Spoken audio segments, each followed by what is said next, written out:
The anti-cancer effects of the turmeric pigment curcumin extend well beyond its ability to block carcinogens. The anti-cancer effect of curcumin mainly results from the multitude of ways it regulates programmed cell death.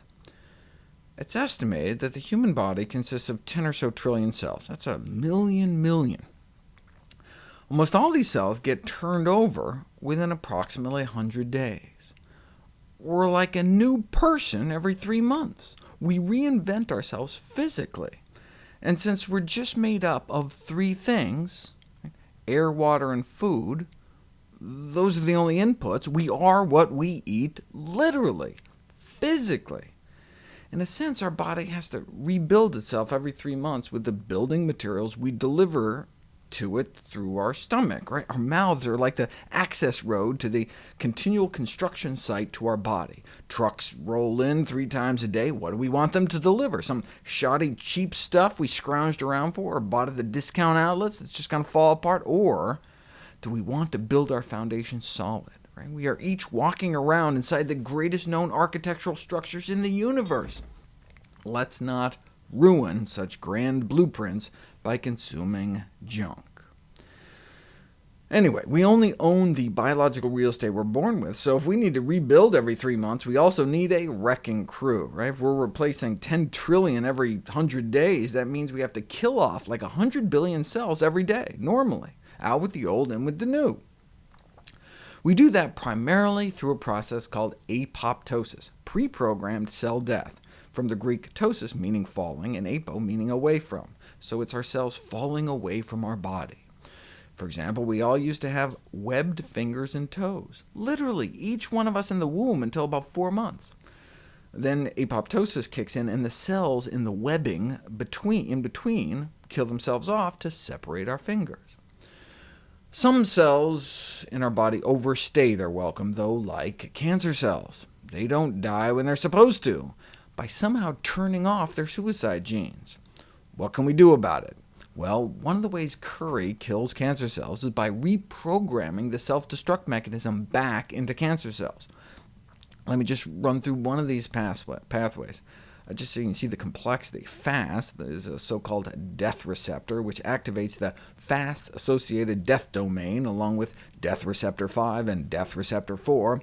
FAD then activates caspase 8, which ignites the death machine and kills the cell. Where does curry powder fit into all this? In cancer cells, curcumin, the pigment in the spice turmeric that makes curry powder yellow, upregulates and activates death receptors, as has been demonstrated in human kidney cancer cells, as well as skin cancer and nose and throat cancer. It can also activate the death machine directly, as has been shown in lung cancer and colon cancer. Caspases are so-called executioner enzymes that, when activated, destroy the cancer cell from within by chopping up proteins left and right, kind of death by 1,000 cuts. And that's just one pathway. Here's all the other ways curcumin can affect apoptosis, and here's all the different types of cancer cells curcumin can kill.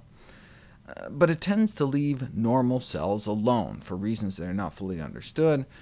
Overall, this review showed that curcumin can kill a wide variety of tumor cell types through diverse mechanisms, and it's because curcumin can affect numerous mechanisms of cell death at the same time, it's possible that cancer cells may not easily develop resistance to curcumin-induced cell death like they do to most chemotherapy. Furthermore, its ability to kill tumor cells and not normal cells makes curcumin an attractive candidate. For supper? Can't make money on some spice you can buy anywhere. An attractive candidate for drug development.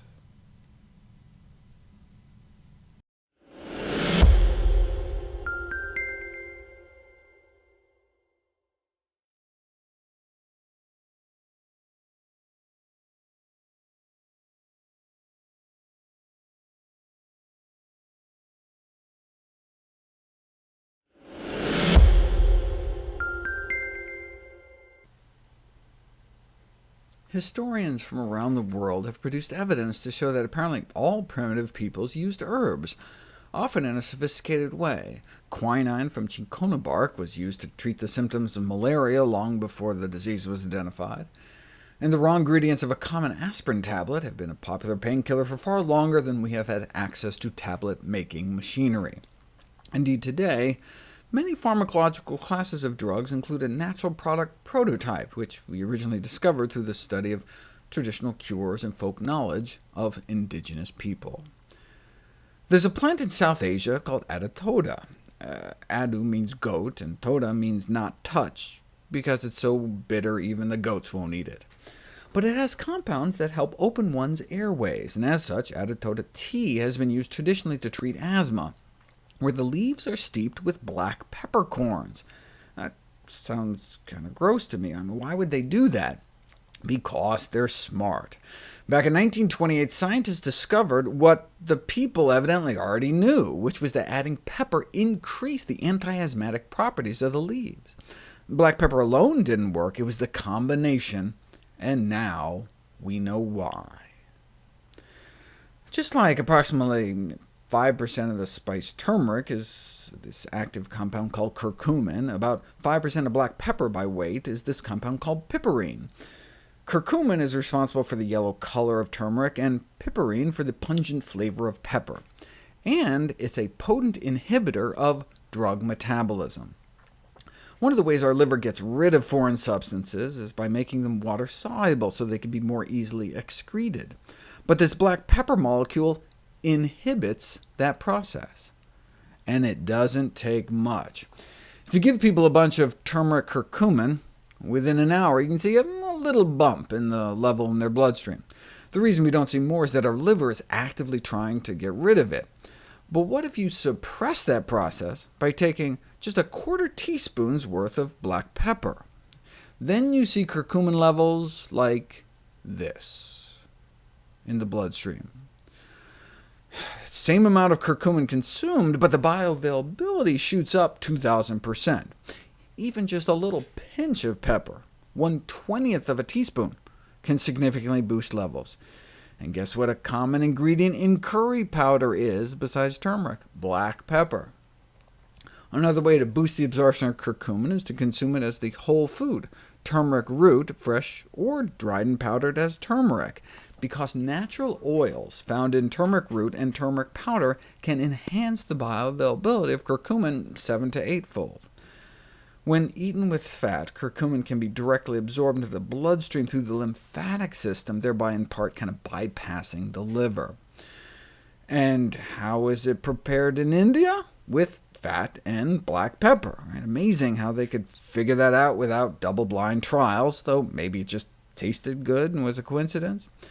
Their traditional knowledge certainly failed them with ghee, though, which is practically pure butter fat, which may explain their relatively high rates of heart disease despite all their turmeric.